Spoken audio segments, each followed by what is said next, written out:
like everything. Okay, guys, okay. We are ready.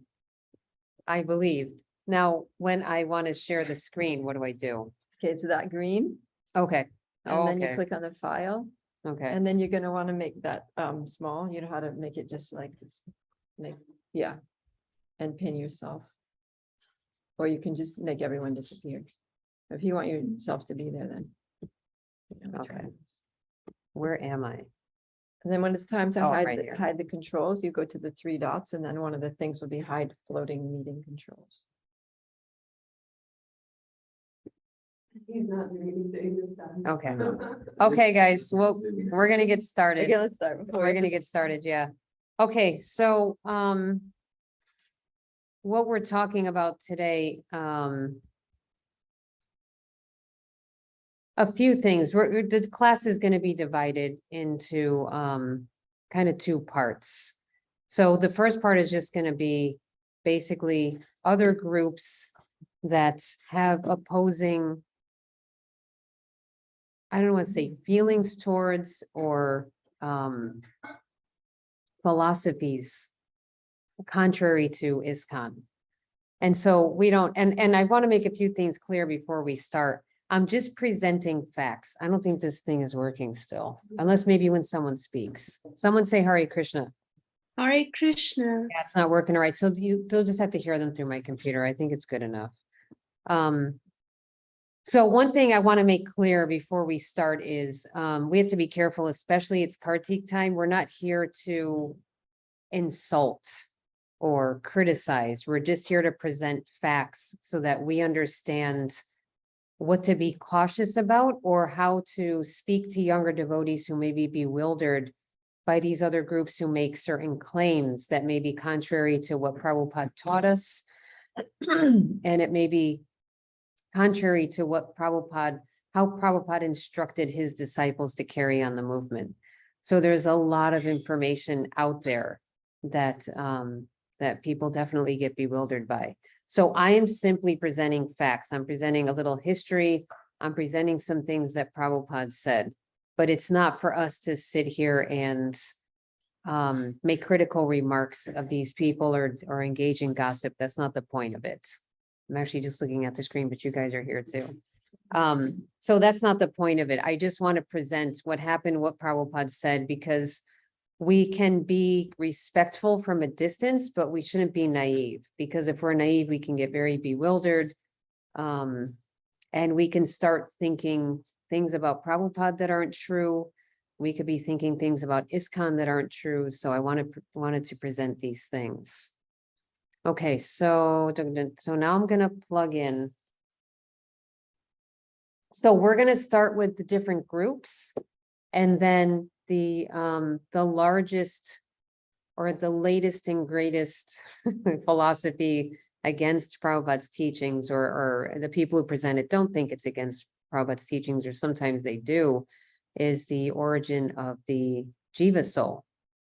The question of whether or not we came from the spiritual world, whether or not bhakti is inherent, that'll be a large portion of our discussion today, because there's so much information there and it raises so many questions. And I've had many hours of conversation with different people who were convinced, people who weren't convinced, people who were just totally bewildered.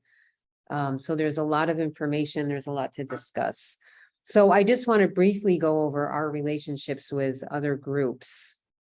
And then we'll kind of jump into the original constitutional position of the soul after that. So let me, give me one moment. It's always like a circus whenever I'm trying to set up. Okay.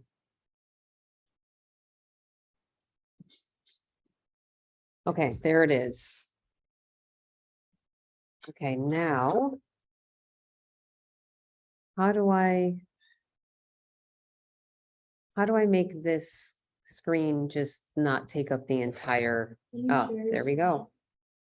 Okay, I'm not gonna share a screen yet, because I want to get it to the screen that I need to go to and get it set up.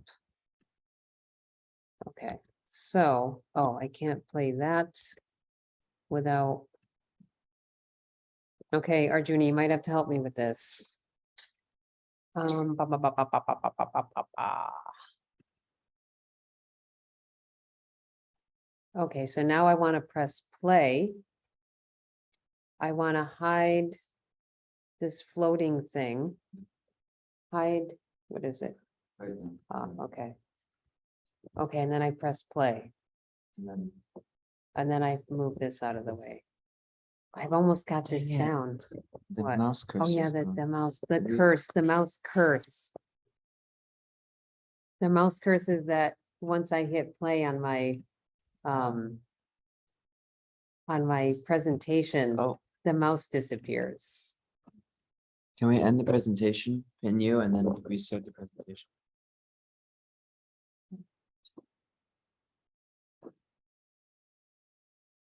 Oh. That's the whole PowerPoint. I know, Jesus Christ, why is it going to the, okay. Why can't it just escape? Okay, so what do we need to do? We can hide that, Hide hide, floating yeah. panels, Move towards you, yeah, click on the 3 bars, yeah, and then hit pin, pin, it is pinned. okay, then. You hit that top one, This one, yeah.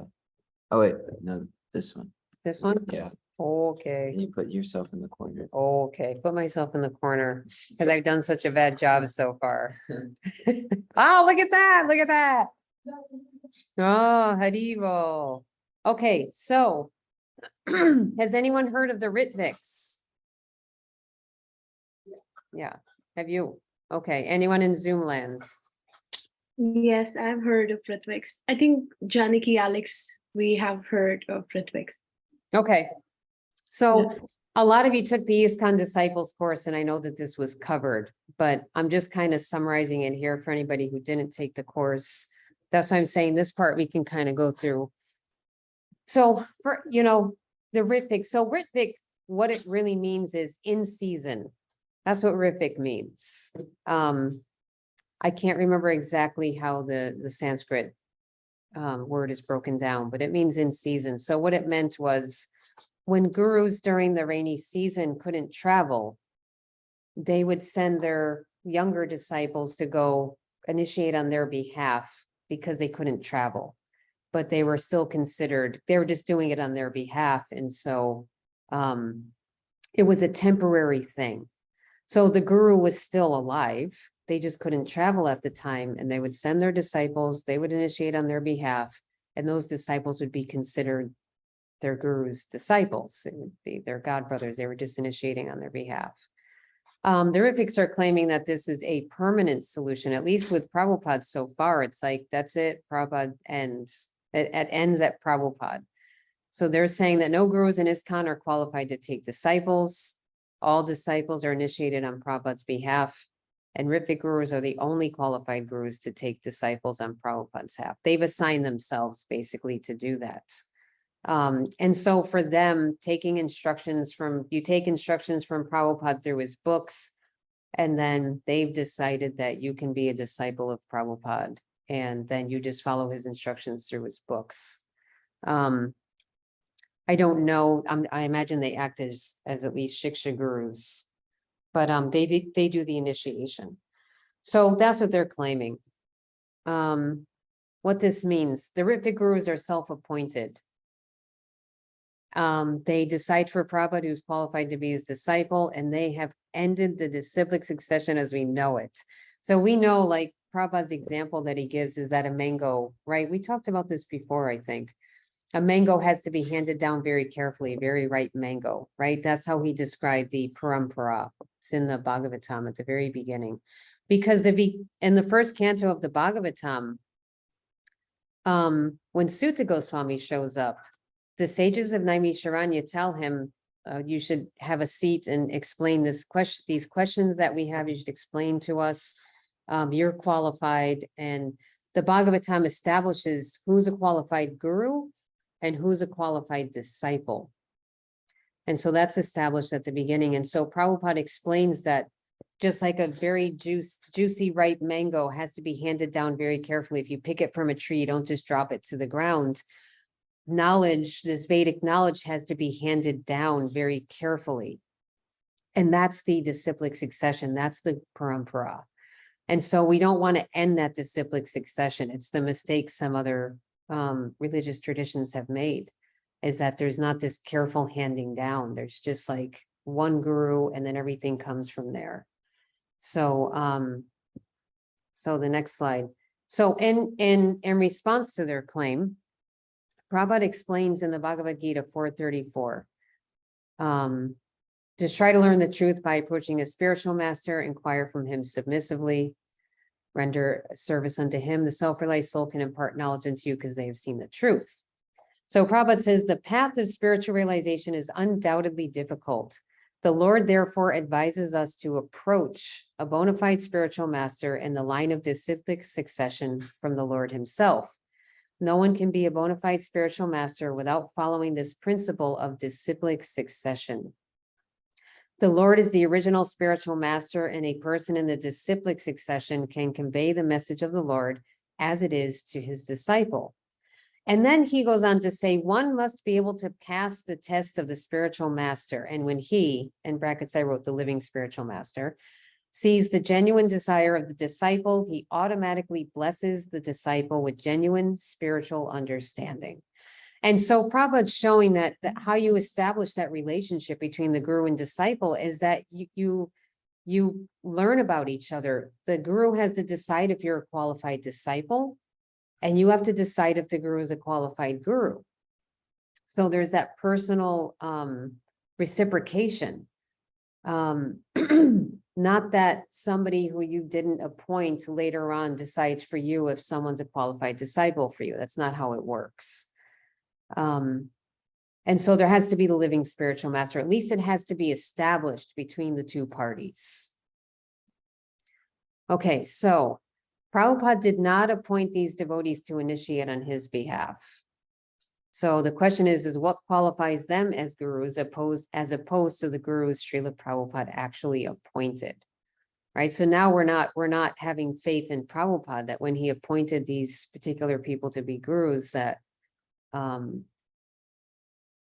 he wasn't able to pick the right people. Yeah, Question. Yeah. is Prabhupada appointed, well, in the beginning there was like 12 main gurus, right? yeah, And most of them didn't really succeed spiritually. yeah, Yeah, Prabhupada still appoints them. So they could argue, yeah, Prabhupada appointed them, but still they weren't qualified. yeah. So what, that could lead to the next thing is like, so what does that mean? Does that mean that we would be better at choosing people than Prabhupada in the beginning, right? So we could say, well, Prabhupada was mistaken. He chose the wrong people. We're here to choose the right people. So that's the claim you would have to make, is that we would have been more qualified to choose people. Ravindraswara Prabhu gives a class about the history of ISKCON.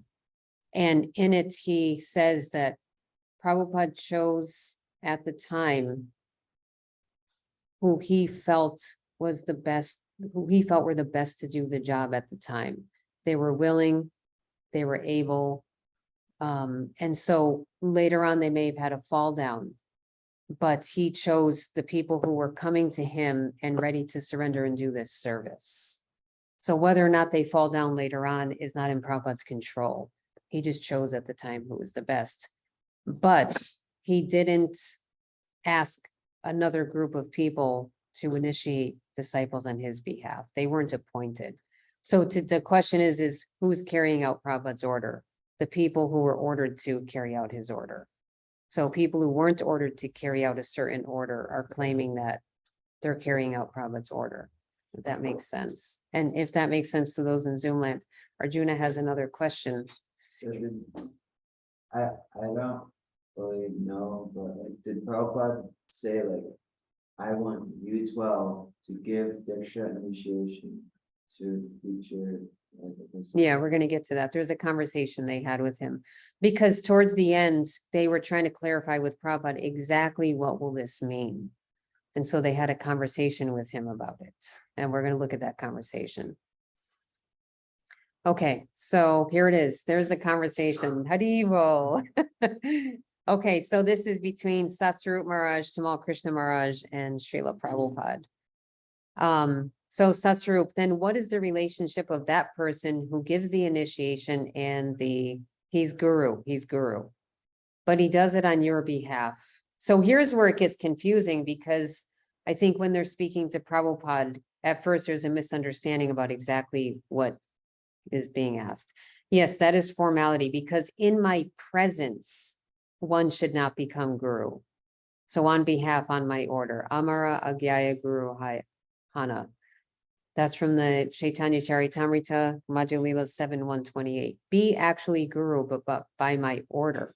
So he's saying two things here. One is in his presence, no one should become guru. That's the etiquette. But he says but he's quoting Lord Chaitanya, by my order be actually guru. Satsvarup, so they may also be considered your disciples. Yes, they are disciples. Why consider who? Tamal Krishna, no, he's asking that these Ritvik acharyas, they're officiating, giving diksha. They're the people who they give diksha to. Whose disciple are they? They're his disciple. Prabhupada says, Tamal Krishna, they're his disciple. Prabhupada, who is initiating? He is grand disciple. Satsvarup, yes. Tamal Krishna, that's clear. Satsvarup, then we have a question concerning Prabhupada. When I order you become guru, he becomes regular guru. That's all. He becomes disciple of my disciple. That's it.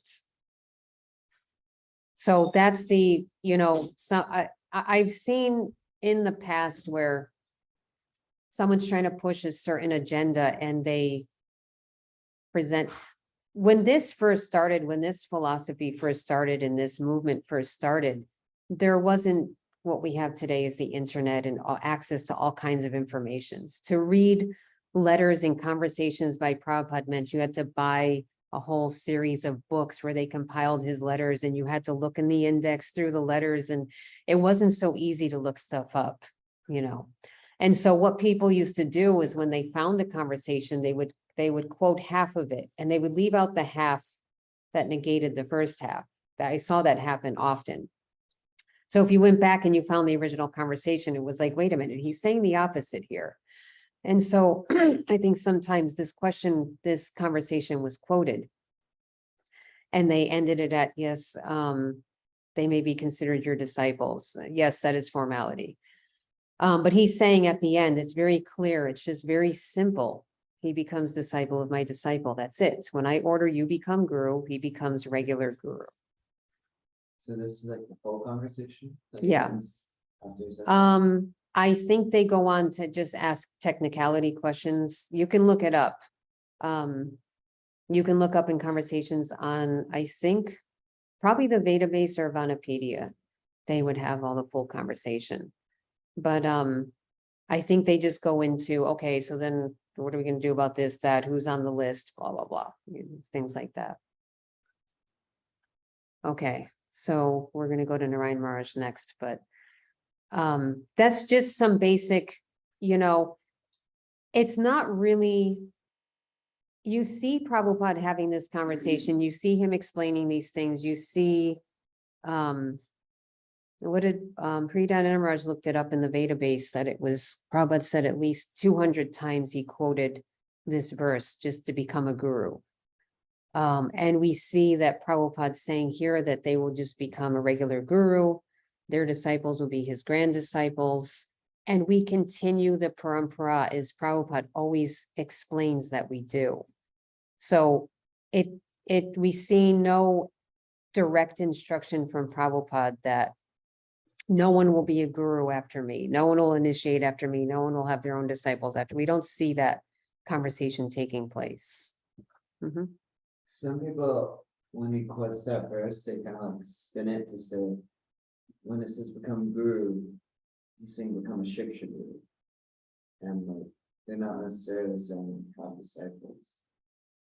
I guess you could show this conversation, but how do you like, I don't know, reconcile that? But like, what you, anyways. Yeah, I mean, I would ask where it explicitly says it just means Shiksha Guru. That's the, it's always that Because you have to take, remember in the hermeneutics class, we were talking about that. You can't just isolate one statement, right? You have to take the whole picture. That's why I'm showing the whole picture of Prabhupada saying to approach a guru and establish a relationship. And the Bhagavatam talks about who's qualified as a disciple, who's qualified as a guru. And Prabhupada always talking about the parampara. So to just take one verse and say, oh, when Lord Chaitanya says to become guru, he just means shiksha. It's just not, it's not a holistic picture. So we want to look at why would we stop the parampara as we know it?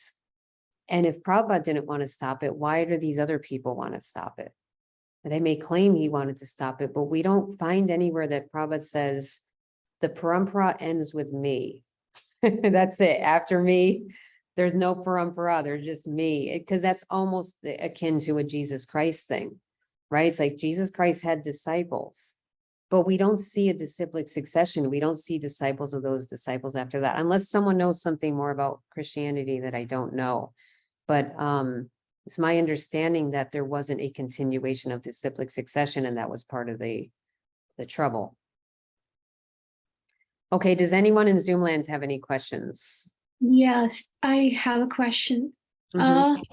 So here Tamal Krishna Maharaj is saying, he's mentioning Ritvik Acharyas. Yep. So Prabhupada knew about this thing, that there are a set of his followers and disciples and devotees who are trying to go against a standard, like he never spoke to them about this? He never spoke to Ritvik Oh, Acharya? no, Ritvik is a bona fide term. It just means that if the guru is not available personally, he's still alive, but he's not available. Like some of Prabhupada's disciples would go and do the initiation ceremony for Prabhupada because he couldn't make it to that place, right? Because it was just Prabhupada was the only guru at the time, and traveling around, he couldn't be all over the world at the same time initiating people. So sometimes, in fact, I had the same thing when I got initiated.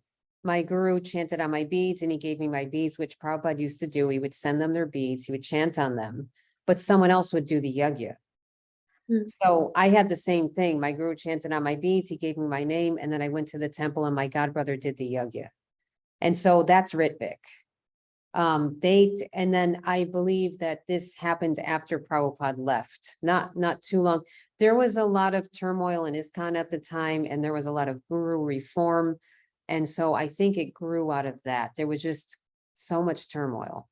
And so there were some issues with people following their spiritual practice, and there were some, at least one of the gurus was doing weird things. And so I believe it grew from that dissatisfaction. But it's still continuing through till today. Why they originally did it, it's almost more understandable back then, but at this point, it may just be that now they've grown so large that they're just going to keep going with it. But I think maybe at the time they just were thinking, there's too much going wrong here, so we just have to establish Prabhupada as the only bona fide guru. But at the time, it wasn't happening. I see. And how about what do you mean by appointing spiritual master? Like I think you mentioned that Srila Prabhupada was appointing his disciples to give Diksha. Yeah, he made a list. He made a list of 12. Was it 11 or 12? I thought it was 11. Anyways, he made a list of, they had asked Prabhupada, who will be those people who are initiating, and he gave a list. But the understanding was that that's just the beginning. Later on, the GBC can continue to vet other Vaishnavas to see if they're ready to take on disciples, which is what they do to this day. When someone wants to be a guru, or when a bunch of devotees want someone to be a guru, they submit an application and they ask the GBC, and then the GBC vets them and gives permission for those devotees to take on disciples. I see. Thank you. You're welcome, Arjuna. So we can see when Prabhupada was still on the planet, he was having people initiate on his behalf. Yeah. And he was like still alive. And so the etiquette is like, you didn't establish the other gurus didn't start initiating until after we left. Mhm. And we can kind of see, in ISKCON today, we see some gurus with thousands and thousands of disciples. And some people are like pushing for them to like kind of retire and their disciples to start initiating, even though they're still alive. So, I don't know the details of that. I haven't spoken to anyone personally who's, I may have heard something about it, but the etiquette is you're not supposed to, I mean, better would be we just have a lot more gurus. You know, there are so many qualified people to be gurus. And so you don't have to breach the etiquette of their disciples being gurus. Now, I could see maybe if they have their disciples initiate on their behalf and then they become the Shiksha gurus so that they help them to guide their disciples. I could see that happening. But there are so many qualified devotees out there who could become gurus. So I think, and that's why Kalakanta is pushing for it to become a more common thing that qualified people are becoming gurus. So that especially locally, people can always have that personal, because like you said, these gurus, it's a heavy responsibility even on those gurus to have thousands of disciples to try to take care of them. They're generous and they're compassionate and they don't want to turn people down, but it's a lot for them to do. And so to just open it up more, that more people can start taking on disciples would be a practical thing to do. I think Alex had his hand up. I got a notification. there he goes. He does, okay. Alex Prabhu? It's Gabe who has a question. Hare Krishna. Hare Haribol. So I've got a question. What happens to Ritvik devotees within ISKCON communities? Are they excommunicated or what happens with them? No, I mean, I think it's more prominent right now in India than it is in America, but we have had people live here at Krishna House who joined at a Ritvik temple, and after they moved on, it seems they're still following that standard. They're not excommunicated, but they tend to stick with each other. So it was unusual that someone came to live here who came from a Ritvik temple. We don't see that very often. Usually they have their own temples and they stick with each other. Excommunicated, there might be some, I think the temples that there were some lawsuits with some temples that they overtook that we had to get back. So those sorts of things happened. It was kind of like, here we are, we're doing our thing. We're going to use this temple for, as our base to do. And so there were some lawsuits and some ISKCON having to get back some temples and not being able to get back other temples. I see. So they have their own separate organization then. Basically, yeah. Interesting. Mostly, and I think they're more successful in India. Oh, that just started working, or it's trying to call us? Anyway. So yeah, that's the situation. I don't know that there's an official excommunicating of them, but we know, and they know that we don't agree with each other. And they basically do their own thing. There's always Satvatov. They're based here in Alachua, and they're pretty prominently Ritvik. And they do often attract ISKCON devotees to their seminars. They don't necessarily preach Ritvikism very strongly, but I know devotees that have sort of converted or been confused or bewildered. Yeah, that's true. That's a good point. I think it's something they don't know is actually, like you said, they don't outwardly preach it, but it becomes that. And so I know some devotees who have gone to that course and recognized it pretty quickly and decided that this isn't for me. But like you said, some can become bewildered. It's true. That's why we want to have this class so that people kind of know and can recognize these things. When you go to festivals, and oh, that's another thing. When you go to festivals, they try to present themselves as if they're just part of the festival, and they'll hand out magazines, for example. I know it happened in Boston. At Rath Yatra, they would stand outside the temple, and as people were coming in or out, they would hand them their magazine as if it was part of the Rath Yatra festival, but it was really a Ritвik publication. And so devotees, oh, thank you, Hari Bol, and they take it, what, you know, what is this? So, and sometimes they approach devotees. I know one devotee who had an experience, because we've had this presentation before here at Krishna House. And he had an experience that someone approached him at a Rath Yatra, and he knew something wasn't right. And after seeing this presentation, he realized what it was. And then he knew how to respectfully bow out of the conversation. So being able to recognize that someone's trying to push a philosophy on you that may not agree with Prabhupada in the name of, following Prabhupada's instructions, you can recognize it quickly, and you can respectfully, without making any offenses or insults or anything, to say, I'm sorry, I have to get going. I'm in a rush to get somewhere. You could find a way to bow out of the conversation, but recognizing it very quickly is the easiest way to do that. Otherwise, you just get caught up in this conversation and they're pushing something on you and you get upset, and it's good to know in advance. Anyone else have any? I think. Yeah, I have one more question. Okay. I'm not sure if I can really share this. I can, but if it would be appropriate, like two years ago, when I was very, very new to Krishna consciousness, even ISKCON, I never followed ISKCON in India. I do remember I met Ritвik, and at that time I did not know what is Ritвik, what is and how are we different from them. But I remember they mentioned a different sort of an issue, like a different issue, which was very toxic. And I don't know if I can mention this. Like they said, if you go and hear Prabhupada's interview, and he's just asking not to be given medication. Oh, yeah, the poison Yeah. theory. Yeah. Yeah, no, that's a good point to bring up. There was just one moment. Tony, Hare Krishna.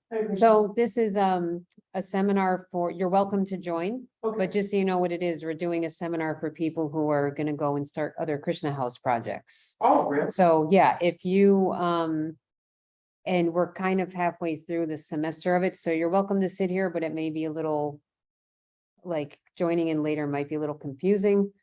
You're welcome to sit here, or if you just wanted to come in and chant or something, you're welcome to do that, like chant in Prabhupada's room or something. It's up to you. Prabhupada's room? Right over here, yeah, Oh, yeah. oh, okay. I think it's fine. Okay. At least to know a little bit about it. Okay. Hold on, I'm in the middle of, okay, let me just answer this question. Yeah, so what happened was oftentimes, you always have people in this world who are interested in conspiracy theories, and that was one of them, that they gave Prabhupada some medicine that was poison. And one of the claims they made, because Ravindranath Prabhu looked into this, where these claims came from, why did they make these claims? And they said that they thought, I don't know if it was for this one or for Narayan Maharaj, but they thought that the tapes were doctored. These were cassette tapes. And Ravindranath Prabhu realized that there was different background noise, so they thought they had put two conversations together and spliced it in one cassette tape. That was the time, it was cassette tapes. And he realized that someone was just turning a fan on and off in the background. So, sometimes people just really love conspiracy theories, and they come up with all sorts of crazy things, and they make these claims that when it's looked into further, it just doesn't really match what the situation was. So yeah, that claim is also being made, which is, I'm not sure how many people still push that or believe it. I guess you ran into a person who did. It was debunked. I see. Thank you. Yeah. Yeah, it's a whole mess. Yeah. So Alex, has a Alex, question. you had your hand up. Hare Krishna. Hare Krishna. So yeah, I guess my question is a little bit similar to Vatsala Prabhu's question. Where does this Ridvik philosophy come from, or how did it get such attention? Was it in response? Was it from the beginning in response to certain things Srila Prabhupada said, or was it in response to certain maybe allegations or actions that spiritual leaders did in the ISKCON movement? Yeah, there was a paper that Urbanist Prabhu wrote called, I think it was called Ending the Fratricidal War. So, Nandanandana Maharaj had explained once that, he had likened it to Lord of the Flies. Does everyone know that story, Lord of the Flies? At times.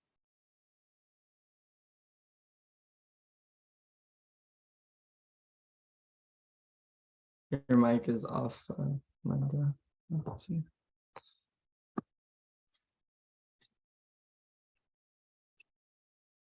Prabhu, you're on mute. Nanda Prabhu, you're on mute. Okay, can you hear me? Yes. Adivo. Okay. So, now we go through this whole thing again, where how do we change the view? Okay, so share screen.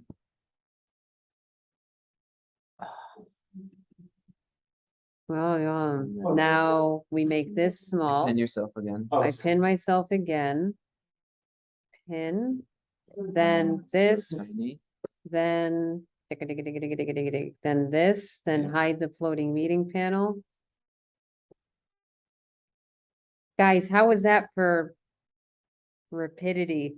Is that a word, rapidity? Rapid, Oh. come on, come on. How's that for quickness? We got it down now. All right, so, was I in the middle of saying something or was someone asking a question?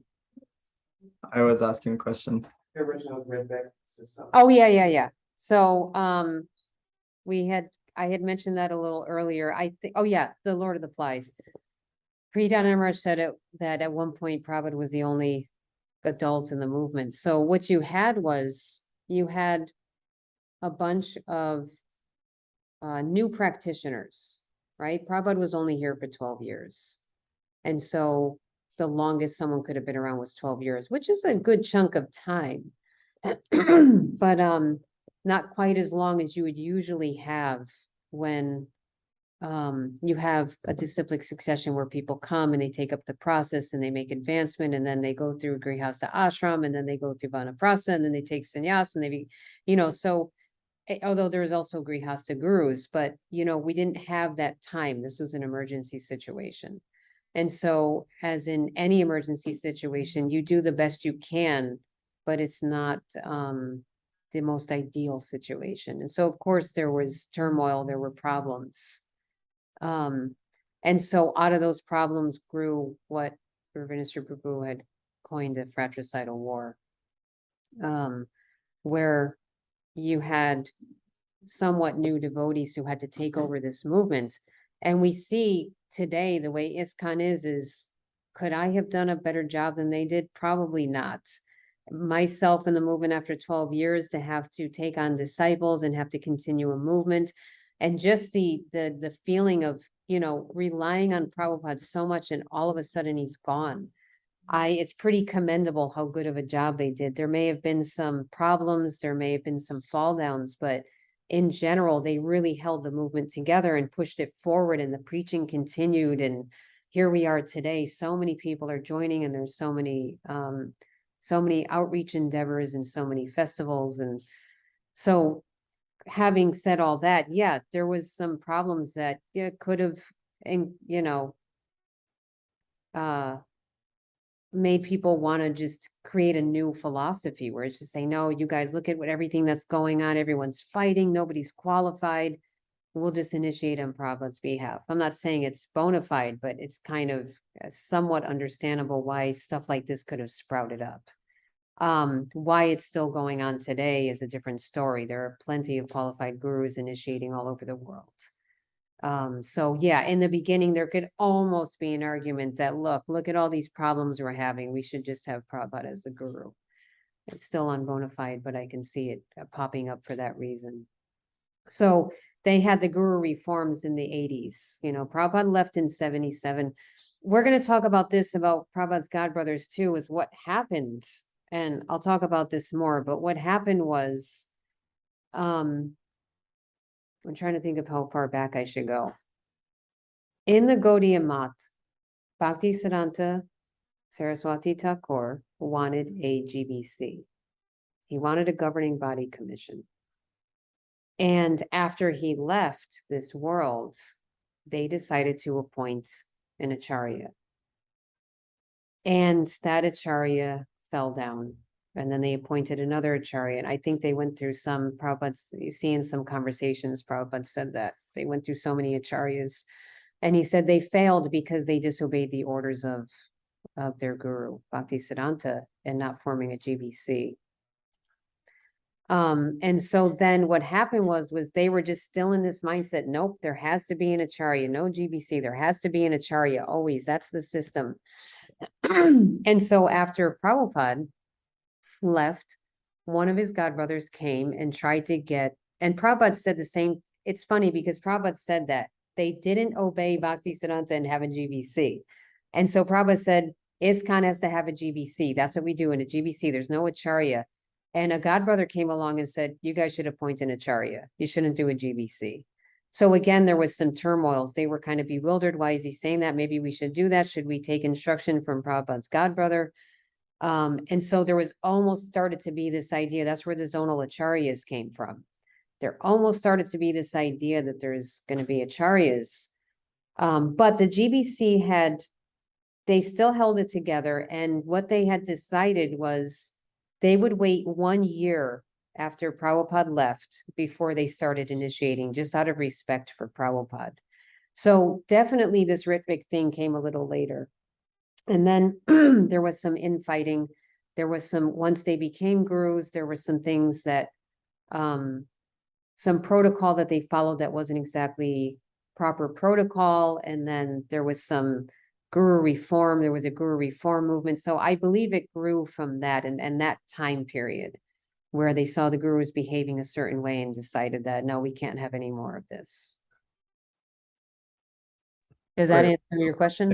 That's a great response. Thank you very much. Welcome. Okay, anybody else in Zoom land have a question? No. Okay, Arjuna, I have a small question. So, I might have a big answer. okay, philosophically, we can see that the way they talk about these Prabhupada disciple gurus is very offensive and it's very blasphemous, and it's considered Vaishnava opera. Mhm. And in like Bhagavatam, it says like, if you hear someone committing Vaishnava opera, you can either commit suicide, run away, cut out their tongue, kill them. It's like you don't. Anyways, so what's necessary, like the right way to, and we understand that they're also Vaishnavas and they're also disciples of Krishna. So do we respect from a distance, or do we just avoid in general, or Yeah, I how do mean, we interact with them? the easiest thing of those three choices is to just walk away. I'd rather walk away than cut someone's tongue out. It'd be a little easier. I'd rather not get into that mess. But yeah, just we keep a respectful distance. We know that somehow they have come towards Krishna. They're making a mistake. I don't need to get into a conversation with them. There was somebody here some years ago when I came to visit Krishna House before I moved here. And I recognized that he was trying to manipulate me into saying, that Prabhupada's the only bona fide guru. So he asked me a question about Prabhupada that was a leading question. I can't remember what it was for the life of me. But he asked me the question and I knew exactly what he was trying to do. And so I gave a very straightforward, no nonsense answer. And he asked me the question again in a different way. And I just answered the question again in exactly the same way. I knew what he was trying to do. And then I realized this is not a person I'm going to continue having a conversation with. So I answered the question again. And then I said, okay, well, Haribol, I'm going to go check out, the rest of what's going on here at Krishna Lunch. And that was it. I just from then on, I just avoided that association. I didn't get into conversations with him anymore. Just took that route. So it's good to just know who's, you don't want to get into those conversations because it turns into what we spoke about last week in the hermeneutics class, is just an endless debate where people are just defending each other, and it goes in circles and no one's really trying to find the truth, and it's a waste of everyone's time, and then people end up making offenses and then you feel gross afterwards. So it's better to just respectfully, don't get into an argument, don't try to talk to them about it, just nice to meet you, Hare Krishna, and then go on your way. Tony? If this is like a question that may cause issues, you want to answer it. This is my confusion. So what's the difference between what the GPC does or what we do and Ridgefic? Are they two separate things? Mhm. Why would they try and force you to say that Prabhupada is the bona fide leader or bona fide spiritual? Oh, it's not that what they were saying is that the parampara ends with him, The, the disciplic succession, oh. that it okay. ends there, that no one else can be a guru after him. That's what Okay. they're claiming. So we're not saying he's not a bona fide guru. We're saying that he's not the last one, and that he Right. appointed his disciples to be gurus. Okay, that makes sense. So in our movement here, we see Prabhupada's disciples that he has chosen as qualified just as much as he is.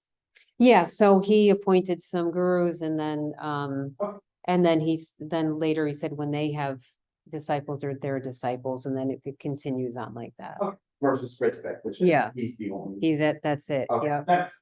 Yeah. That's what I just wanted. to know. Okay. That's all. Okay, so I'm gonna move on to, we're talking about other groups, and again, I just want to remind everybody, I'm just stating facts. We do have to be careful not to make offenses. We're just trying to understand. There are, Narayan Maharaj's, group has grown significantly, I would say. He has a lot of disciples. He passed away, but, he has disciples, and I think his disciples are initiating. And so there are disciples in that group who don't really know the history and who are perfectly friendly and who aren't controversial. And I've even had some friends that were in Narayan Maharaj's organization. But then you get some, again, bewildering statements by them, some claims being made that were originally made by Narayan Maharaj that has been passed down to them. And so they're also making those claims. And so that again can be bewildering. You go on social media and there's a quote about that person claiming that Prabhupada wanted them to take over his movement. So you see that sometimes, and then people think, wait, what? Is ISKCON not following? Are they disrespecting Prabhupada's godbrothers? So I want to go over that a little bit. And again, I'm going to quote some things Prabhupada said, and we'll just leave it at that, just to understand what Prabhupada understood about his some of his own godbrothers. Some of his godbrothers he had a good relationship with, and some of them he didn't. And he advised his disciples to keep their distance from them and not associate with them. Because we have to remember that as much as we are going to respect other Vaishnavas from a distance, we do have a duty to defend Prabhupada and his movement. We have a duty to Prabhupada because Prabhupada came to America by himself and got absolutely zero help from any of his godbrothers. And there are some of them who may not have been able to help. And I think he had good relationships with them, but there were some who were able to help and they refused. And then once Prabhupada became very successful, all of a sudden there they were. All of a sudden they were also to take part in the fame and the glory. And Prabhupada had some pretty strong statements about that. So I just want to go over some of those things, but Narayan Maharaj, he is often mistaken as one of Prabhupada's godbrothers. And he's not. He was Prabhupada's god nephew. So one of Prabhupada's godbrothers, that was his disciple. So he wasn't his godbrother, and some people confuse that. All right, so what the Narayan Maharaj group claims. So this a little bit of history. Narayan Maharaj claimed to have spoken to Prabhupada on his final day and that Prabhupada did not want to speak with anyone else but him. These are claims that Urbanist Prabhu pulled off of, they had many conversations with Narayan Maharaj. ISKCON did, had a couple of conversations with him. And Ravindranath Prabhu pulled information off of his website at the time. It had since been taken down, but he pulled it off before it was taken down. So these were the claims. He claimed he was requested to take over the training of Prabhupada disciples. He claimed Prabhupada said he had been unable to, this is what Narayan Maharaj said, that Prabhupada was unable to train his disciples because they were grossly deficient like monkeys. Those are his words.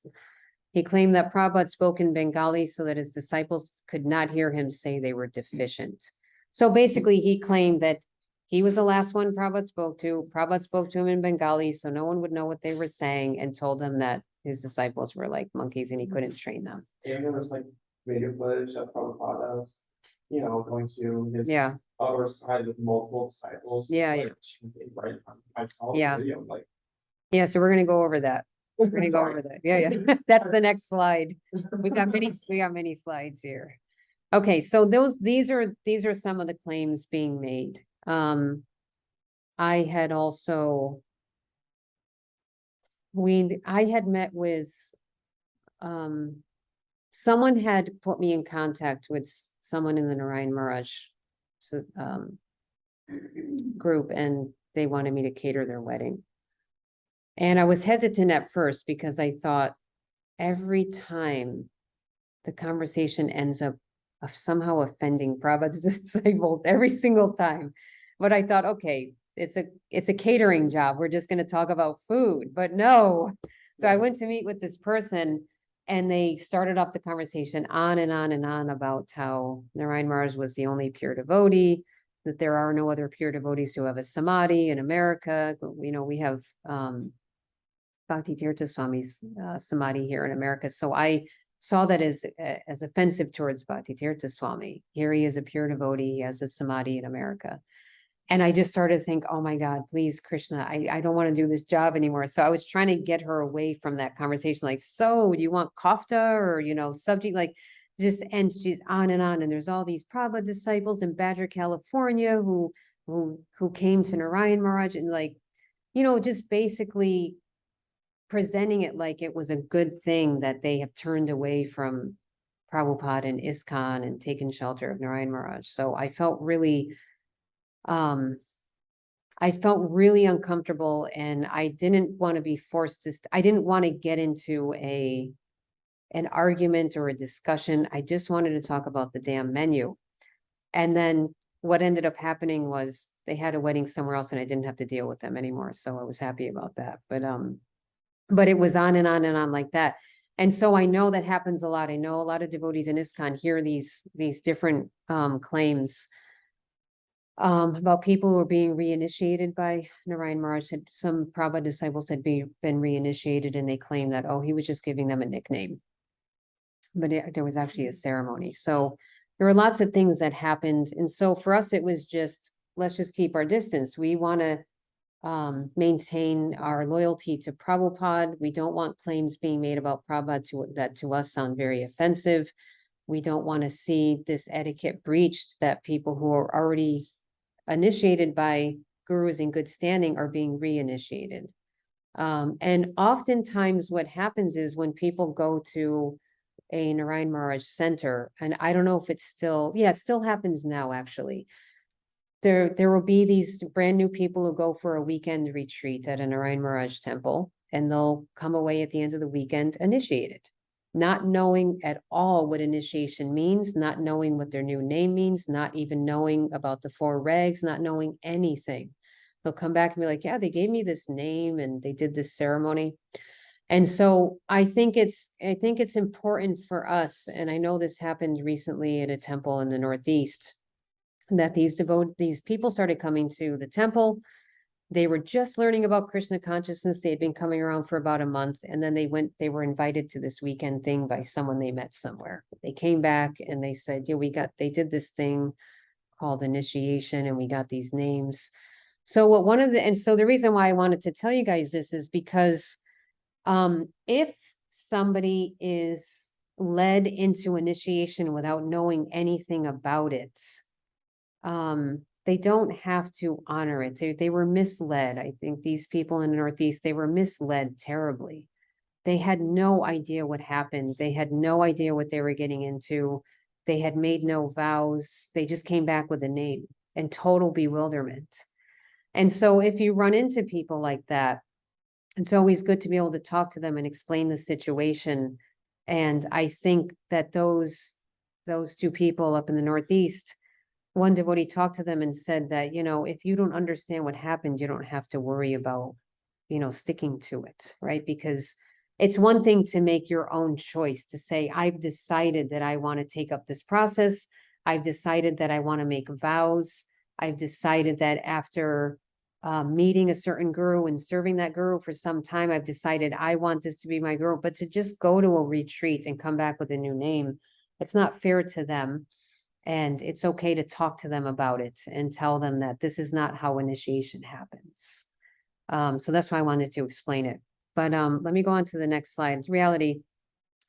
Narayan Raj spoke to Prabhupada a month before his final day. It wasn't on his final day. He was not the last person he spoke to. Many devotees, as you said, were coming and going and speaking to Prabhupada.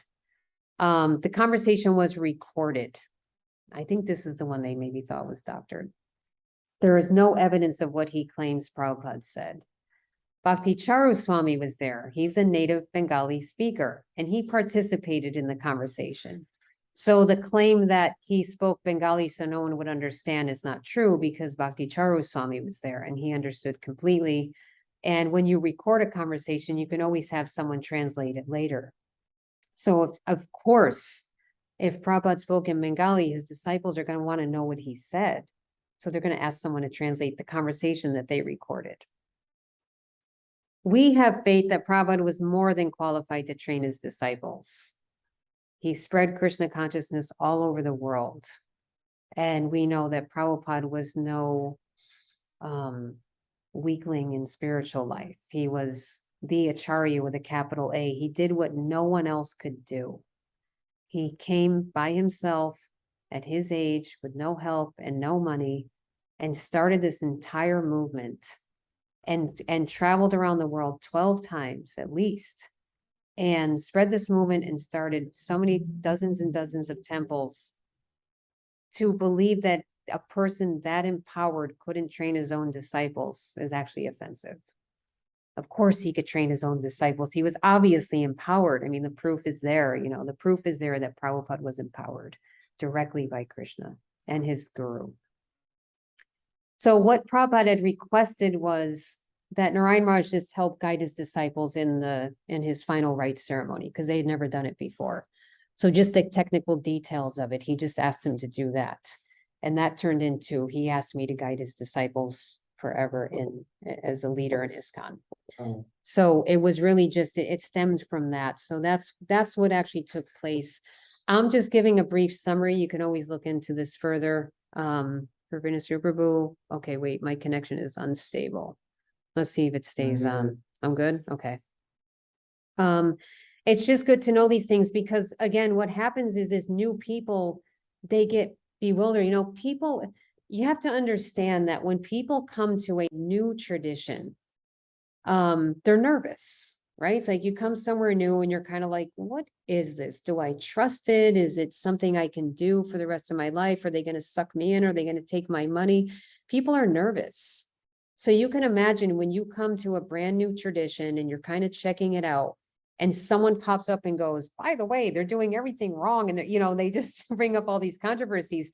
That new person may be just like, oh my God, what is happening? Maybe it's true. Maybe it's true what I thought. Maybe it's a cult. Maybe, so it's really good to know these things, because you can help those new people who may get misled, who may be told these things that, oh my God, this whole movement is corrupt. All this stuff happened. So knowing that it didn't actually happen is very helpful. Knowing that there's a recording that you can listen to, there's a transcript of the conversation. You could do the research yourself and see that these things aren't true. And then it can actually very much help a new devotee just kind of relax and understand that, sometimes there are just groups out there that make claims. So better they come and ask you about it, and then you're able to explain it to them. If you know nothing about the history, you can't explain to them, oh, I don't know, I didn't hear that, and you have no idea, you're bewildered. So it's good to know the history, it's good to know what evidence is there, it's good to know what we have on file, transcripts and recordings and things like that. It's good to know these things so that you can deal with it appropriately. And then it's for you to decide, like I said, there are a lot of disciples in his organization that just don't know anything about, most people don't know anything about the history of his relationship with ISKCON. Most people don't know. And so you do get a lot of Narayan Raj disciples and disciples of disciples who are just innocent people who came to a temple and took up the practice and got initiated. And they're perfectly fine to talk to spend time with. But if you see that there starts to be claims being made that sound insulting to Prabhupada, insulting to his disciples, it's a good idea to move away from that, because you don't want to get influenced. You don't want to, hear offensive talk. You want to keep your distance from that. Yeah. When did they start establishing the temples? When? Oh, How? how soon after? Oh, how soon after? I'm not sure. It was some years later. I first heard about it in the early 90s, probably, almost mid 90s, 94, 93. Jadharani had gone to him and she got reinitiated. So,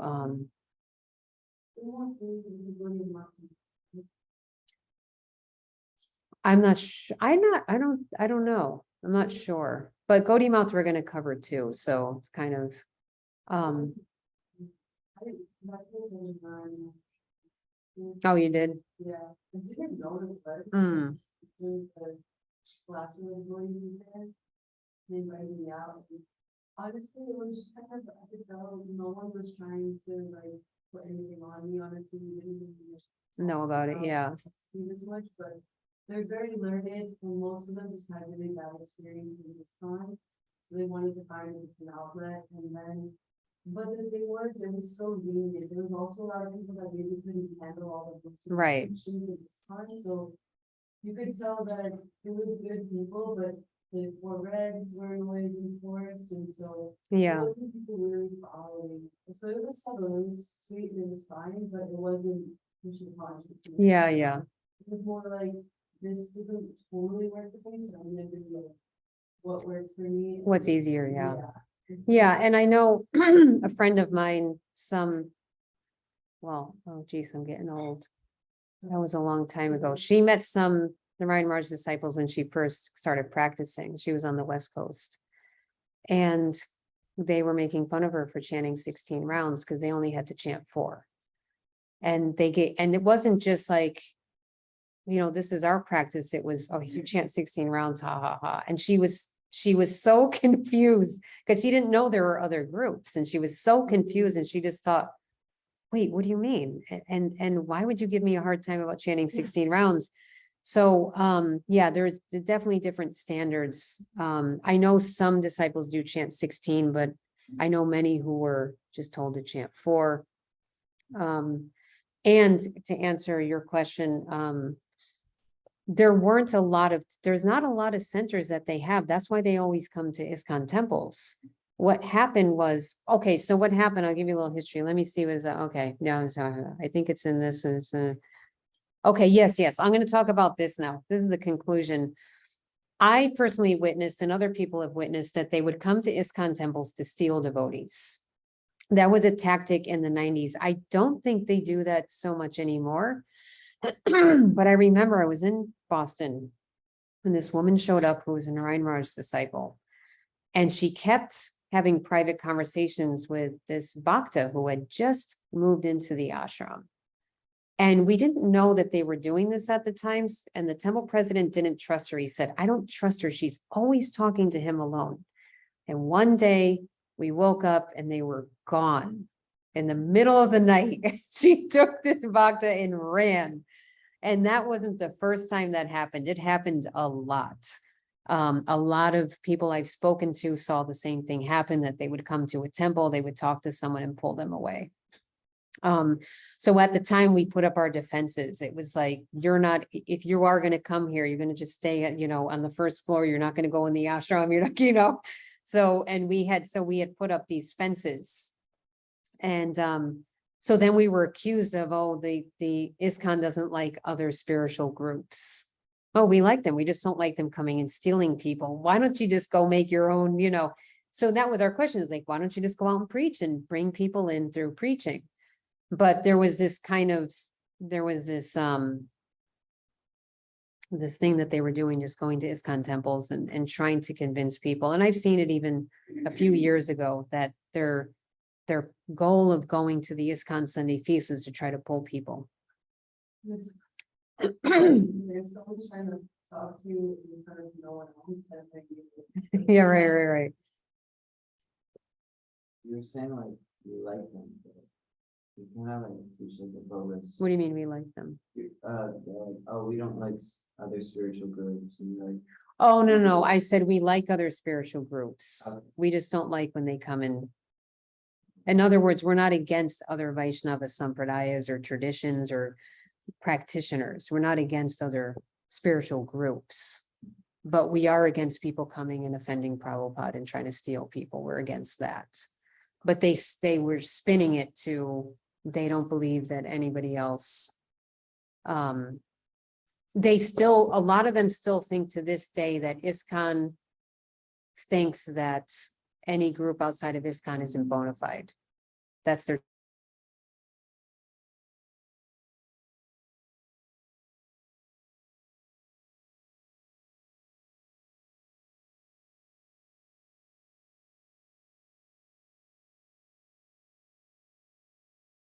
Nanda Prabhu, you're on mute.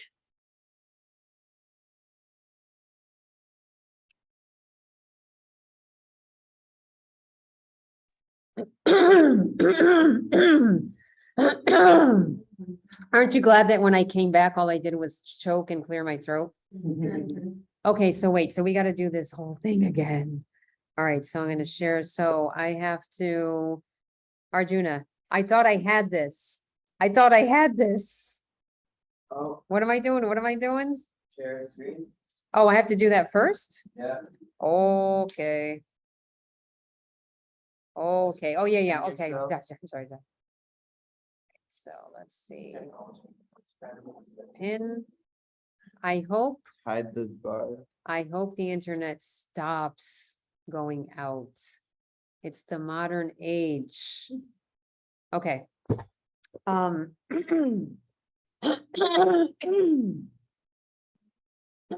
Sorry. Where were we at? Right. They're bogus, but we still like them. Oh, right. It's not a question of, as Prahlad Maharaj says in the Bhagavatam, friends and enemies is politics, right? So it's not a question of, are they a friend or enemy? It's a question of, how do we defend Prabhupada and his movement? And so I defend it by not allowing people to come and take devotees from his movement and try to bring them somewhere else. If you have your own movement, that's fine. Go out and do your own outreach, bring in your own people. And don't make claims that aren't true. And so we have to defend against that. It's our duty. It's our duty to defend Prabhupada. It's our duty to defend this movement. Prabhupada gave his whole life for this movement. And it's our duty to defend it and not be sentimental. So we don't want to be disrespectful. We don't want to be offensive. We just want to be, but we also don't want to be sentimental, and we want to stand up for Prabhupada. Okay, some Prabhupada disciples are being reinitiated by Narayan Maharaj. Some young children, so this was also happening, is that parents would bring their children and he would initiate them without the permission of the other parent. So I have a godbrother who found out the hard way that his wife had brought the kids to Narayan Maharaj and he initiated them. And again, it's that thing that you want people to be of an age where they can make that choice. That they've decided that they want to take up this path seriously, and then they make the choice. Narayan Maharaj had publicly criticized Prabhupada's teachings. I did see a video of him kind of mocking something Prabhupada said. And that video was there. I don't know if it disappeared since then. He also made the claim why their website is called Pure Bhakti.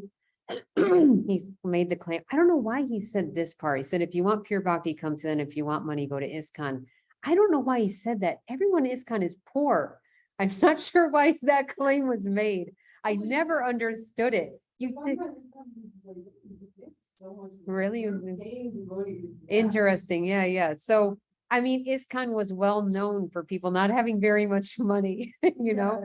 So some of the projects, some of the ISKCON projects were able to,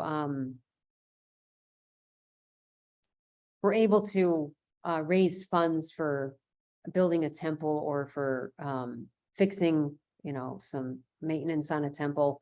But definitely there wasn't wealth circulating around in ISKCON. That was definitely, I don't understand why they said that. But anyways, that was one of the things that was claimed, that basically they claimed that he claimed that Krishna was no longer present in the deities in ISKCON. So again, we know that Prabhupada installed these deities. We know that his disciples and grand disciples and grand disciples are following Prabhupada's instructions how to worship the deities. And so to make that claim again is not something that I'm going to entertain. Yeah, and then they claim that he was the only living pure devotee, and after his departure that he's the only pure devotee in Samadhi. So again, we can't agree with that claim. We have pure devotees that were put into Samadhi in America and in India. And so that's something we don't agree on. And we very much have the experience that the deities are very much present in our, I mean, that Krishna is very much present in the deities in ISKCON. So many people have so many experiences with the deities, and we're following Prabhupada's standards and following the regulative principles and chanting our rounds and worshiping the deities. And so we can't agree with those things. So I just wanted you to know what claims are out there, because also, I don't know why. Hold on a second and get some spring water. Also wanted you to know this because when it is being claimed on social media and things like that, that ISKCON is just being political or they don't like other groups, just remember these statements that were made in the history. It's not that we don't appreciate other spiritual groups. It's that we don't appreciate being attacked. Does anyone have any questions? Krishna. So Narayan Maharaj, was he the disciple of Prabhupada? No, he's Prabhupada's godnephew. He was a disciple of one of Prabhupada's godbrothers. I see. Okay. I thought just in case he's a disciple, it's very hard to, like on one side we learned that we should associate with devotees, we should respect Vaishnavas, Right. follow their instructions, and then it's so disturbing to hear, like, if someone says that Prabhupada spoke to them just before leaving this world and he gave them this instruction. So it's just very hard to maintain distance and at the same time follow their instructions. Well, we're not following their instructions. Mm-hmm. For Okay. sure. Respectful distance just means I respect you as a Vaishnava, but I won't be associating with you or following your instructions. Mm-hmm. I see. I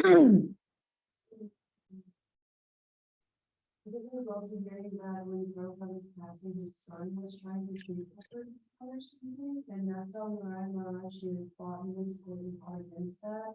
And was able to, I don't know, is there a testimony? I know that, yes, sometime later, I think it had something to do with inheritance. It was more like he was our father and we should inherit whatever, maybe money or assets there were. Yeah, trying to take the temples and stuff. It's not, there wasn't always this enmity between, if I could call it enmity, there wasn't always this strife between Narayan Maharaj and ISKCON. What had happened is that Prabhupada had called him to talk to him about guiding his disciples to do the final rites, put him in Samadhi and so on. And there was some guidance at the time. Some people still would talk with Narayan, you know, just seeing him as another spiritual practitioner and as respectable, that he was Prabhupada's godnephew and they should show respect and that he may have, you know, spiritually, obviously some good guidance. And then there was a rift at some point where they felt that it wasn't a good idea to go to Narayan Maharaj, but the way they dealt with that wasn't the best.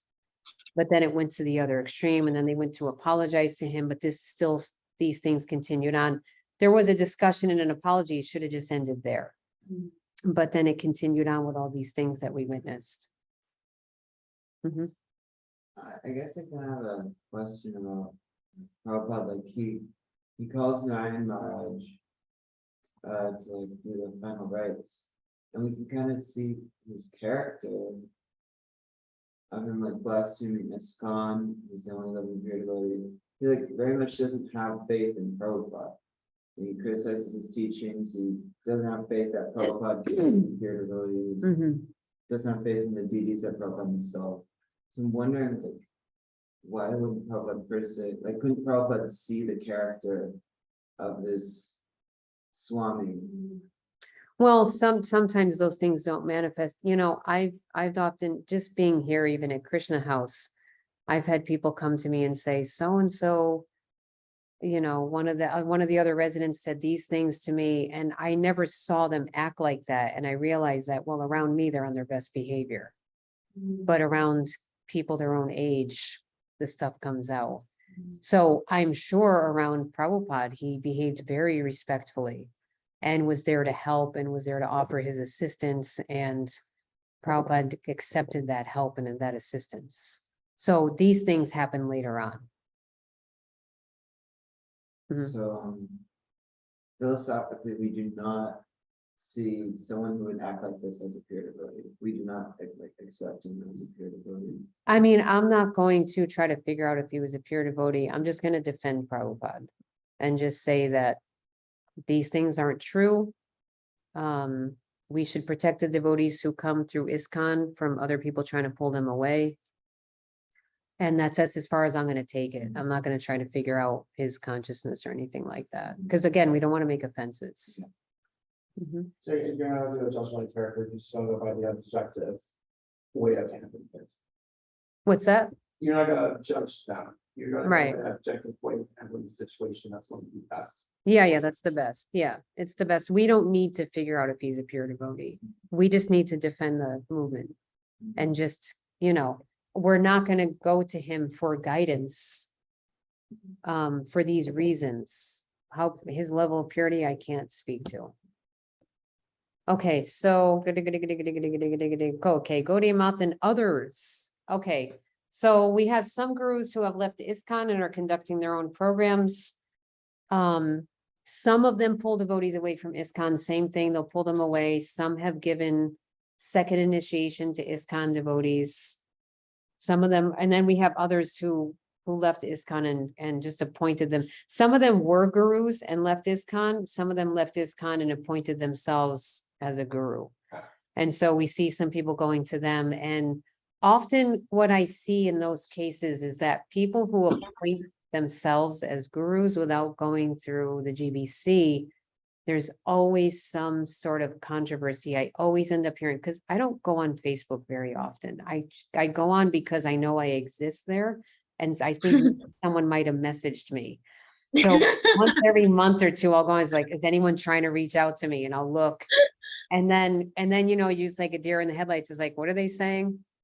So I've seen some things, but also I often hear from friends who come across things on Facebook where these people who have not gone through the GBC and have appointed themselves, have maybe not left ISKCON and appointed themselves, or left ISKCON and appointed themselves, or were already gurus and left ISKCON.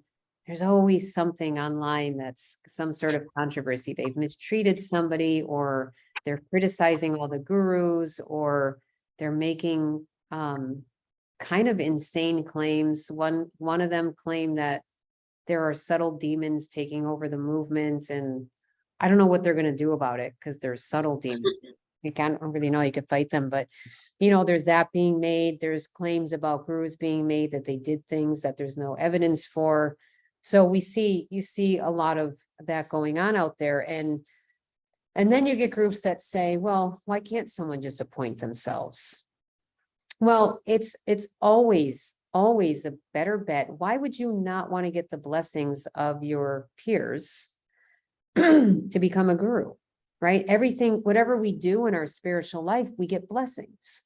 When we get initiated, we get a recommendation letter. When we get married, we get the blessings of the Vaishnavas, right? That's why we speak to senior devotees about wanting to associate with someone, why we invite everybody to weddings, why we have a priest officiating. It's all about blessings. So when one becomes a guru, it's just the same thing. You're getting blessings of your peers, right? So the GBC comes and says, yes, I see that you are humbly submitting yourself, and you want the blessings of your peers. And so then they may give some sort of guidance that maybe they have to wait a couple years, or maybe they're ready to start taking on disciples. But those who think that, well, I don't need anyone else's permission, it's not a very humble position to take. And to not want blessings is a red flag for me. Do you think that maybe they don't think you're qualified, so you're trying to buck the system and go around it? What do you think of your godbrothers? Do you think less of them than yourself? You know, these are questions I would ask if I saw that someone appointed themselves as a guru without going through the GBC. It's just a matter of etiquette, and it's a matter of advancement in spiritual life that we get blessings. And so I would, again, it would be a red flag for me if somebody was a guru and it wasn't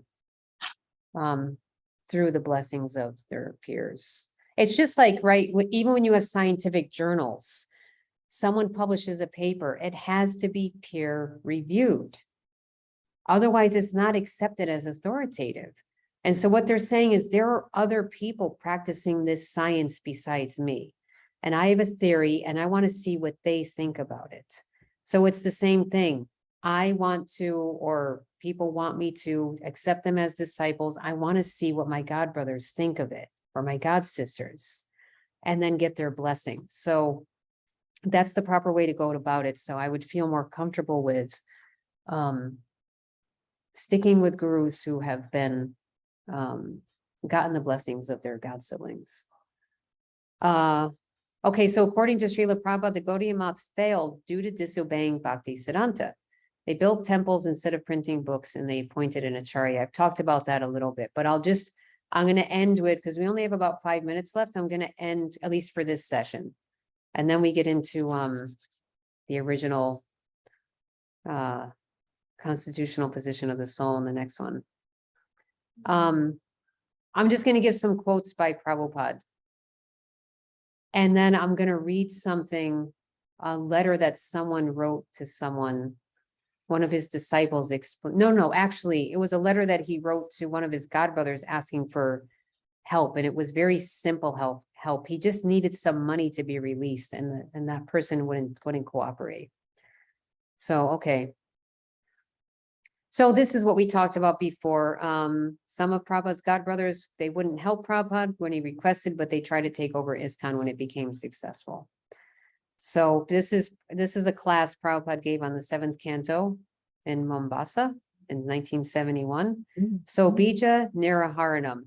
This propensity, we should always remember that I shall be greater than him. I shall overlord him. Just like my godbrothers, the propensity is that, oh, he has become greater than us. Therefore, they are very envious. Their propensity is to become, but they could not. Therefore, envious.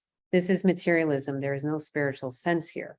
So Prabhupada had seen there were some attempts to remove Prabhupada from ISKCON and take over. There was an attempt. There was one godbrother who convinced a couple of Prabhupada disciples to try to remove Prabhupada so that they could take over.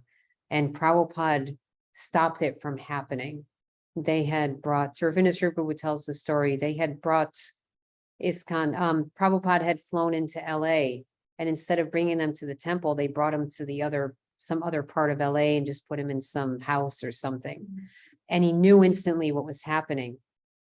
And Ravinda Srupa said he doesn't know what Prabhupada said to those disciples, but they turned around 180 degrees, complete opposite. Prabhupada is God. And so then Prabhupada had to preach again, "No, I'm not God," just, and so but he said that, but that happened, there was an attempted coup basically, and Prabhupada had to deal with that. So again, it was just young disciples becoming bewildered, and Prabhupada, as he says here, some of the God brothers may have been envious and wanted to take over. So, so this is, I just want to read this. This is a letter, I forgot to quote where this is from. I could find the reference for you guys later. I forgot to write it in here. So he's talking about Sridhar Maharaj. You are right about Sridhar Maharaj's genuineness. This is Prabhupada's godbrother. But in my opinion, he is the best of the lot. He is my old friend. At least he executes the regulative principles of devotional service. I do not wish to discuss about activities of my godbrothers, but it is a fact that they have no life for preaching work. All are satisfied with a place for residence in the name of a temple. They engage disciples to get foodstuff by transcendental devices and eat and sleep. They have no idea or brain how to broadcast the cult of Sri Chaitanya Mahaprabhu. My Guru Maharaj used to lament many times for this reason, and he thought if one man at least had understood the principle of preaching, then his mission would achieve success. So first he's saying, yes, Sridhar Maharaj, he's a genuine practitioner, right? He's following the regulative principles. He's the best of the lot. He's his old friend. But he goes on, in the latter days of my Guru Maharaj, he was very disgusted. Actually, he left this is what Prabhupada says, he left this world earlier. Otherwise, he would have continued to live for many years. Still, he requested his disciples to form a strong governing body for preaching the cult of Chaitanya Mahaprabhu. He never recommended anyone to be Acharya of the Gaudiya Math, but Sridhar Maharaj is responsible for disobeying this order of Guru Maharaj. And he and others who are already dead unnecessarily thought there must be one Acharya. If Guru Maharaj could have seen someone who was qualified at that time to be Acharya, he would have mentioned. Because on the night before he passed away, he talked of so many things, but he never mentioned an Acharya. His idea was Acharya was not to be nominated amongst the governing body. He said openly, you make a GBC and conduct the mission.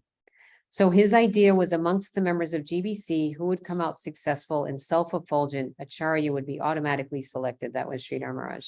So Sridhar Maharaj and his two associate gentlemen unauthorizedly selected one Acharya, and later it proved a failure. The result is now everyone is claiming to be Acharya, even though they may be Kanishta Adhikari with no ability to preach. In some of the camps, the Acharya is being changed 3 times a year. Therefore, we may not commit the same mistake in our ISKCON camp. Actually, amongst my godbrothers, no one is qualified to become Acharya. So it is better not to mix with my godbrothers very intimately, because instead of inspiring our students and disciples, they may sometimes pollute them. This attempt was made previously by them, especially Madhava Maharaj and Tirtha Maharaj and Bon Maharaj, but somehow or other I saved the situation.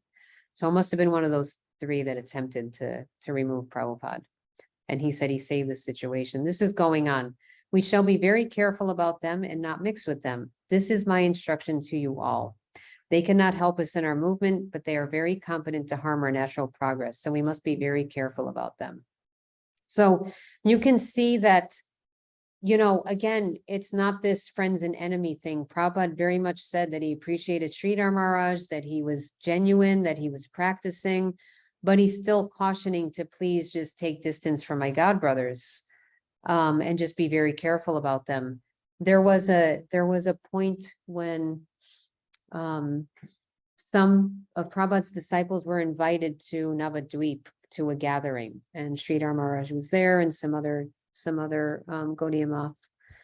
And Tamal Krishna Maharaj, Nandanandana Maharaj said that Tamal Krishna Maharaj recorded everything. So he brought his recorder. And he said they were speaking Bengali, and Tamal Krishna Maharaj put the recorder there. And they didn't know what they were saying. And as soon as they came back, he went directly to Prabhupada and said, here's a recording of what they were saying. And Nandanandana Maharaj said that Prabhupada played the recording for about a minute, and then he stopped it. And he said, they're offending me. And that's when he was saying, don't associate with them intimately. So what had happened is someone was speaking about Prabhupada to Sridhar Maharaj, and it was something offensive according to Prabhupada. And Sridhar Maharaj didn't agree with it, but he didn't defend it. He didn't defend Prabhupada. So it's not that he was making the offensive claims. We should understand that it wasn't Sridhar Maharaj who was making the offensive claims, but he wasn't defending Prabhupada against them. So that's why Prabhupada said to keep distance at that point. Because there was a time when Prabhupada was saying, yes, you can take Shiksha from Sridhar Maharaj. He was saying that. But I think over time, when he started to see the situation, he thought maybe it's not such a good idea. Abrihat, I think you raised your hand. Yeah, just wanted to share very briefly. Can you hear me? Yeah, I was in Detroit Temple for just a night and sat down for prasadam, and this older devotee started talking to me about Sridhar Maharaj, and it seemed okay, but he was just really pushing it so much that I got really uncomfortable. And he was saying Prabhupada and Sridhar Maharaj were good friends, and I was even thinking internally, okay, that might be true. But the way this devotee was bringing it up was so pushy that I felt something was off. So I never thought about it until now, actually. And that was maybe 2 years ago. So I just wanted to share my personal experience of that and appreciate your clarity on the matter. okay. Yeah, it's, I know someone who had joined and been raised in Krishna consciousness through the Krishna House and through ISKCON, then decided to get initiated by Sridhar Maharaj's followers, and then started posting on Instagram about same sort of line of thinking that he should be the one who's kind of leading ISKCON, and that he's, and so that may be why you felt that discomfort, because that devotee may have been in that mood, that he's more qualified than the other, devotees here, or something to that effect. It's not quite the same as the claims made by Narayan Maharaj's followers, but it still is, the mood is kind of out there. And I don't think necessarily Sridhar Maharaj made a direct claim, but there was that, Sridhar Maharaj did talk to the GBC and try to get them to appoint an acharya. So we can see Prabhupada saying here very distinctly that that was the failure. The failure was they appointed an acharya. And so then then Sridhar Maharaj came to ISKCON and tried to get them to do the same thing. So again, we just had to be careful. Be respectful, like I'm sure you were respectful in that conversation, but like you said, you feel uncomfortable and maybe it's time to bail out of the conversation respectfully. So we know Prabhupada said different things, and you have to see it in in the timeline, how it happened progressively. That perhaps in the beginning he was saying it was okay for the devotees to go to his godbrothers, but then over time saw maybe it wasn't a good idea. Okay, so this is a letter to Satsarup and Uddhava in 1970. After taking sannyas, I was more engaged in writing my books without any attempt to construct temples or to make disciples like my other godbrothers in India. I was not very much interested in these matters because my Guru Maharaj liked very much publication of books than constructing big temples and creating some neophyte disciples. So again, another thing he's saying is that it's more important to print books and preach than to just construct large temples and put all the money into that. So he had quoted Bhaktisiddhanta as saying that he'll sell all the marble in the temples if he needs to, just to print books. And so that was the most important thing to him. Okay, so it's Apology was going to be next. All right, so we're going to take a break here. We went 5 minutes over. If you guys have any questions, think about it during the break, and maybe we can address a couple of things before we start the next session at 11. But just keep in mind the next sessions, there may be a lot of questions with that too. So well, all right, so now what do? I stop the recording? Okay. Okay, how do I get out of here? How do I get out of Haribo. I can't get down there. Or you go to more. Oh, I did it. I think. Did I stop sharing? Oh, You can just go to more first. okay, hold on. Okay, so there. Hold on, I'm trying to get over there. See, okay. Stop recording? Yes.